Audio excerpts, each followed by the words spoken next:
चला तर आज बनवूया खरडा चिकनची रेसिपी। तर इथे मी बारीक टोमॅटो कापून घेतलेला आहे, कांदा बारीक कापून घेतलेला आहे आणि हे अर्धा किलो चिकन आहे जे मी स्वच्छ धुवून घेतलेलं आहे। कारण की चिकनमध्ये भरपूर वेस्टेज जे पार्ट असतात ते आपल्याला काढून टाकायचे आहेत। त्यानंतर इथे मी पातेले घेतलेले आहे आणि त्याच्यामध्ये 4 ते 5 चमचे मी तेल टाकून कांदा फ्राय करून घेतलेला आहे।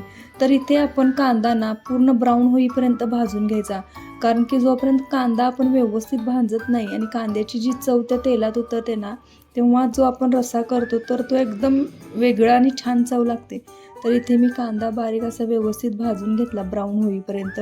त्याच्यानंतर आपण इथे टोमॅटो टाकून घ्यायचा आहे। कांदा व्यवस्थित भाजून झाल्यानंतरच आपल्याला टोमॅटो टाकायचा आहे, कारण की टोमॅटोला जे पाणी सुटतं ना त्याच्यामुळे कांदा भाजायला थोडा उशीर होतो। त्यामुळे कांदा व्यवस्थित भाजला की मगच टोमॅटो टाकायचा। आणि हो, टोमॅटो देखील आपल्याला कच्चा ठेवायचा नाही, टोमॅटो देखील पूर्ण मऊ होईपर्यंत तो भाजायचा। आणि अगदी टोमॅटो व्यवस्थित भाजला की आपण जे चिकन धुतलेलं आहे ते चिकन यामध्ये टाकायचं। तर मी ते चिकन व्यवस्थित धुवून घेतलेलं ते यामध्ये टाकलेलं आहे आणि चांगलं मिक्स करून घ्यायचं आपल्याला, कारण की एखादा चिकनचा जर पीस आहे ना तो जर ते पातेल्याला लागला तर ते तसंच राहतं। त्यामुळे चिकन व्यवस्थित मिक्स करून घ्यायचं। आणि इकडे मला खरड्यासाठी तयारी करायची आहे, कारण की आपण आज करणार आहे खरडा चिकन। तर त्यासाठी मी कढईमध्ये थोडं तेल घेतलेलं आहे आणि त्याच्यामध्ये एक 7 मिरच्या मी घेतलेल्या आहेत। तर मिरच्या इथे आपण थोड्याशा तेलामध्ये व्यवस्थित भाजून घ्यायच्या आहेत, कारण की मिरच्या आपण डायरेक्ट पण टाकू शकतो, पण त्याची चव आणि आपण भाजलेल्या मिरच्यांची चव थोडा फरक पडतो। त्याच्यानंतर मी इथे जिरं घेतलेलं आहे, कारण की जिरं देखील आपल्याला भाजूनच घ्यायचं आहे। मिरची पूर्ण भाजत आली की मग आपण जिरं भाजून घ्यायचं आणि व्यवस्थित म्हणजे करपू द्यायचं नाही, व्यवस्थित भाजून घ्यायचं। तर मी आज जो व्हिडिओ दाखवत आहे तो व्हिडिओ तुम्ही पूर्ण बघा, म्हणजे तुम्हाला एखाद्या नवीन माहिती मिळाली असं देखील होऊ शकतं।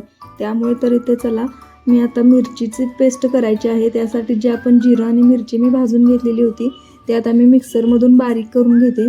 आणि जास्त स्मूथ पेस्ट करत बसायची नाही, थोडंसं म्हणजे बारीक झालं तरी आपल्याला चालतं। तर इथे पेस्ट करून घेतल्यानंतर कढईमध्ये मी कांदा भाजून घेतला। इथे देखील कांदा आपण पूर्ण ब्राऊन होईपर्यंत भाजायचा आहे, कारण की आता आपलं खरडा चिकनची तयारीही चालू आहे। तिकडे मी बघू शकता तुम्ही मी चिकन शिजवून घेतलेलं आहे। आणि हो, चिकन शिजवताना आपण हळद मीठ देखील टाकून घ्यायचे आहे। कांदा व्यवस्थित ब्राऊन होईपर्यंत भाजून घेतला की त्याच्यामध्ये आपल्याला आलं लसूणची पेस्ट टाकायची आहे। मी इथे सांगायला विसरले की आलं लसूण पेस्ट आपण करून ठेवायची आहे। तर इथे बघू शकता कांदा माझा ब्राऊन झाल्यानंतर मी त्यामध्ये आलं लसूण पेस्ट टाकलेली आहे। आणि आलं लसूण पेस्ट देखील ना तिचा कच्चा वास पूर्ण जाईपर्यंत भाजायची आहे। 1-2 मिनिटं तरी आपल्याला आलं लसूण पेस्ट व्यवस्थित भाजून घ्यायची आहे। आलं लसूण पेस्ट भाजत असताना आपल्याला इथे कोथिंबीरची पेस्ट जरी तुम्हाला करायची असेल तर तुम्ही ती देखील करू शकता, कारण की खरडा चिकन हा पूर्ण ग्रीन कलरमध्ये असतो। त्यामुळे मिरचीची पेस्ट आणि कोथिंबीरची पेस्ट ह्यामुळे छान असा कलर आणि टेक्स्चर देखील येतं। तर इथे मी मिरची आणि जिऱ्याची जी आपण पेस्ट केली होती ती टाकून घेतली आणि ती देखील व्यवस्थित भाजून घ्यायची आहे। मिरची ऑलरेडी आपण भाजून घेतलेली, त्यामुळे मिरचीचा छान असा सुगंध आपल्याला भाजत्या वेळेस येतो। तर या ग्रेव्हीमध्ये तुम्ही चवीनुसार मीठ टाकू शकता, कारण की आपण चिकन जेव्हा शिजवतो तेव्हा देखील मीठ टाकलेलं असतं।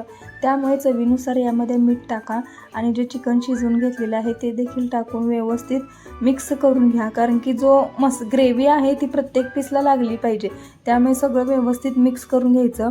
आणि तुम्हाला जर हवं असेल तर थोडं जे आपण पेस्ट केलेलं पाणी असतं ते देखील यामध्ये ॲड करू शकता।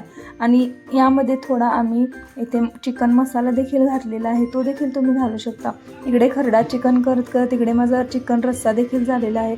तर मी चिकन रस्सा सेपरेट असं फोडणी देत नाही, जो आपण चिकनचं जे हे अळणी असतं त्यामध्येच मी वरून मसाला, लाल तिखट आणि मीठ आणि जो काही गरम मसाला आहे तो घालत असते।